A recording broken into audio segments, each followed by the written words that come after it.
भगवान की जय. असा असणारा ब्रह्मदेव वायुदेवताला सांगू लागले आहे की तुम्ही असणार व्यर्थ चिंता करू लागलेले आहात.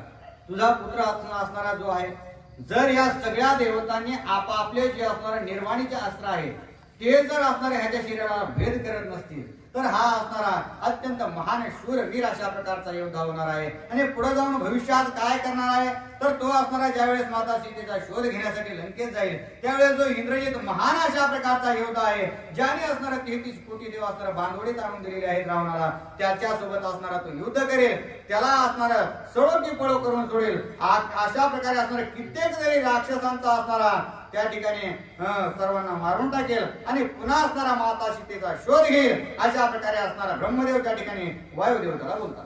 परम भाग्य हनुमंता भेटोनी सुखी करिल सीता तिची शुद्धी आणि तत्वता श्री रघुनाथा सुखार्थ. आणि हनुमंतराय अत्यंत असणारा सौभाग्य अशा प्रकारचे आहेत, भाग्यवंत आहेत. का? कारण असणारं लंकेमध्ये जाऊन असणारं त्या ठिकाणी सगळे क्रूर कर्मी अशा प्रकारचे आहेत आणि त्यांच्यामध्ये जाऊन जी असणारी भक्तिमान भक्ती असणारं युक्त अशा प्रकारची माता सीता आहे, त्या माता सीतेला असणारा ते निश्चितच त्या ठिकाणी जाऊन भेटतील आणि त्या दोघांची जी काही भेट आहे ती अनुपम्य अशा प्रकारची असणार आहे. आणि तिथून पुढे माता सीतेला भेट घेऊन या सगळ्या गोष्टीची असणारी चौकशी करून मी प्रभू रामचंद्राचा दास आहे ही खात्री पटवून देऊन पुन्हा असणारा त्या ठिकाणी सर्व लंकेचे असणारे सगळं चौकसपणे असणारा निरीक्षण करतील आणि पुन्हा प्रभू रामचंद्राकडे परततील. अशा प्रकारचा असणारा इतिहास तुझा मुलगा घडवणार आहे. श्रीरामाच्या कटकात दादट दाटुका वीर हनुमंता सेवा बळे परमाप्त श्री रघुनाथ मानिल. आणि जे हनुमंतराय आहेत या ठिकाणी असणारे इतकं जरी त्यांच्यापाशी बळ असेल तरी त्या बळाने असणाऱ्या प्रभू रामचंद्राचं कार्य सोपं करून देणार आहे.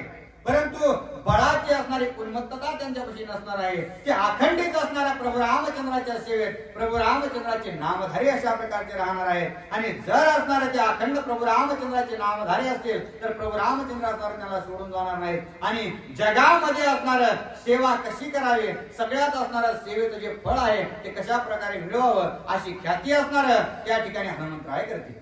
भविष्य हनुमंताची ख्याती स्वय सांगत प्रजापती उल्हास वायूच्या चित्तीन पुत्र कीर्ती ऐकोनी. आणि ज्यावेळेस असणारा आपल्या लेकराचं भविष्य ब्रह्मदेव स्वतः असणारे सांगू लागले, जे असणार त्या सर्व सृष्टीचं असणारं लिखाण काम करतात, या सर्व सृष्टीला असणारा निर्माण करण्याचं कार्य करतात, तेच असणार स्वतः आपल्या मुलाच्या असणाऱ्या कुंडली सांगू लागले. हे पाहिल्यानंतर आपला मुलगा असणारा किती असणारा बलवान होणार आहे आणि बलवान ज्ञानी होणार आहे, ब्रह्मज्ञानी होणार आहे आणि या सगळ्या गोष्टी प्राप्त करून सुद्धा त्याच्याकडे असणारा लीनता असणार आहे. ही सगळ्यात सुखकारी गोष्ट अशा प्रकारची आहे आणि त्याच्यामुळे या सर्व गोष्टी असणाऱ्या ऐकल्यानंतर जे वायू देवता आहेत ते अत्यंत खुश झालेले आहेत. वरदला हो आणि हनुमंता वायुवती उल्हासता मुक्त केली प्राण रुधकतान तेने समस्त सुख झाले. आणि ज्यावेळेस वायू देवतांना असणारा खात्री पटली, सर्वांनी वरदान असणारा हनुमंतरायाला दिले, हनुमंतराय असणारा सुदृढ त्या ठिकाणी दिसू लागले. दिसल्यामुळे हनुमंतरायाने असणार त्या ठिकाणी वायू देवताने असणार त्या ठिकाणी आनंदित झाले आणि आनंदित होऊन जो काही असणारा जगताचा प्राणरोधन केला होता तो असणारा सर्व प्राणवायू असणारा जे काही 9 प्रकारचा आहे तो असणारा मुक्त केला आणि त्याच्यामुळे जी काही सजीव सृष्टी आहे ती असणारे त्या ठिकाणी जीवित होऊ लागली आहे. सुखी झाले सुर नर सुखी झाले ऋषीश्वर सुखी झाले चराचर जय जयकार तिन्ही लोकी. आणि अशा प्रकारे असणाऱ्या त्या ठिकाणी वायू देवताने आपले जे काही कार्य आहे ते पूर्ववत चालू केल्यामुळं जे काही असणारे देव मानव आहेत, जे ऋषी आहेत किंवा असणारे सिद्ध अशा प्रकारचे आहेत आणि जे असणारे सजीव सृष्टी असणारी या पृथ्वी तलावरची आहे, झाडांसहित असणार जे काही सजीव प्राणी आहेत, मानव आहे, या सगळ्यांना असणारा अत्यंत आनंद झाला. कारण पूर्ववत असणारा आपल्याला आपले जे काही शरीर आहे, जे काही देह आहे त्याच्या असणाऱ्या सर्व क्रिया चालू झालेल्या आहेत.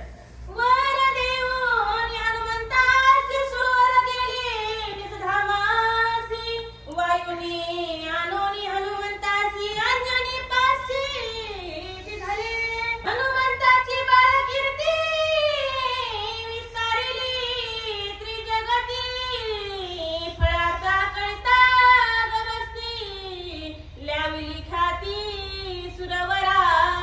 अशा प्रकारची कीर्ती असणारी हनुमंतरायाने बालपणामध्येच केली होती. बालपणी असणारा गेला सी तू सूर्याला धराया, म्हणजे ज्यावेळेस सूर्याला असणारा त्या ठिकाणी फळ म्हणून असणारा खायला गेले आहेत आणि तिथे जाऊन असणार नुसतं वापस आले नाही, तर जे काही देवाधिक आहे त्या सर्वांना असणारा जे काही ताठा असणारा त्या ठिकाणी होता, तो ताठा असणारा जिरवण्याचं काम असणारा हनुमंतरायाने केलं आणि ही प्रथम ख्याती असणारा हनुमंतरायाने बालपणामध्ये केलेली आहे. हनुमंताचे सामर्थ्य सिद्धार्थीची देवी दिधले वरद, हनुमंत कीर्ती अति अघागन तेने सुख श्रीरामा. आणि अशा प्रकारे असणारा हनुमंतराय बलवान आहे. ते असणारा बलवान असून सर्व असणारा देवाचा आशीर्वाद प्राप्त करून घेतलेला आहे. आणि हे ज्यावेळेस असणार कथा त्या ठिकाणी अगस्त्य ऋषी प्रभू रामचंद्रांना सांगू लागले आहे आणि त्याच असणाऱ्या कथेमध्ये ज्यावेळेस प्रभू रामांनी हनुमंतरायाची ख्याती ऐकली, त्यावेळेस असणार प्रभू रामचंद्रांना अत्यंत आनंद झालेला आहे. जे सामर्थ्य श्रीरामा सीतेची शक्ती हनुमंतासी, एकात्मता अहर्निशी लोकक्रियेसी देवभक्ता. आणि नारदबाबा आपल्याला सांगू लागले आहेत की जशा प्रकारे असणारा प्रभू रामचंद्रामध्ये सामर्थ्य आहे, तशाच प्रकारे असणारा हनुमंतरायामध्ये आहे. कारण का महादेवाच्या असणारा त्या ठिकाणी महादेवाने अवतार हनुमंतरायाचा धरलेला आहे आणि भगवान विष्णूने असणारा प्रभू रामचंद्राचा अवतार धरलेला आहे. जशा प्रकारे असणारा एकच दिवा आहे जो असणारा जंगलात असणारा पेटलेला आहे आणि इथं असणारा पंक्तीमध्ये लावलेला दिवा आहे. दिसायला जरी वेगवेगळे असलं तरी असणार त्यांचं स्वरूप जशा प्रकारे एक आहे, तशा प्रकारे हनुमंतराय आणि प्रभू रामचंद्र त्या ठिकाणी आत्मस्थितीने एक स्वरूप आहे. लोकक्रिया संग्रहार्थ श्रीरामदेव हनुमान भक्त, तोची रामायणी ग्रंथान भक्त सामर्थ्य वायुपुत्री. आणि अशा प्रकारे असणारा हा जो लोकसंग्रह आहे, लोकांनी असणारे कशा प्रकारे असणारे नियतीने वागायला पाहिजे, कशा प्रकारे असणारे त्या ठिकाणी वर्तन करायला पाहिजे, आचरण कशा प्रकारे करायला पाहिजे, बोलायला असणारे कशा प्रकारे पाहिजे आणि कीर्ती जर करायची असेल तर त्या कीर्ती मागे असणाऱ्या त्या ठिकाणी कोणत्या कोणत्या गोष्टी असायला हव्यात, या सगळ्या गोष्टी असणाऱ्या सर्व जगताला समजून देण्यासाठी आणि पापही जास्त वाढलं होतं त्या पापाचा असणारा निर्धारण करण्यासाठी आणि जगताला सुखी करण्यासाठी हे असणार देव भक्तांची असणारी या ठिकाणी क्रीडा प्रभू रामचंद्र करून राहिली आहे. डोंगरी डावाग्नीची ख्याती, घरीची दीपातेची निज दीप्ती, दोहीची एका दाहक शक्ती, देवी व भक्ती सामर्थ्य. जसं आता सांगितल्याप्रमाणे असणारा आग असणारी कुठेही लागली तरी ती एकच स्वरूपाची असते.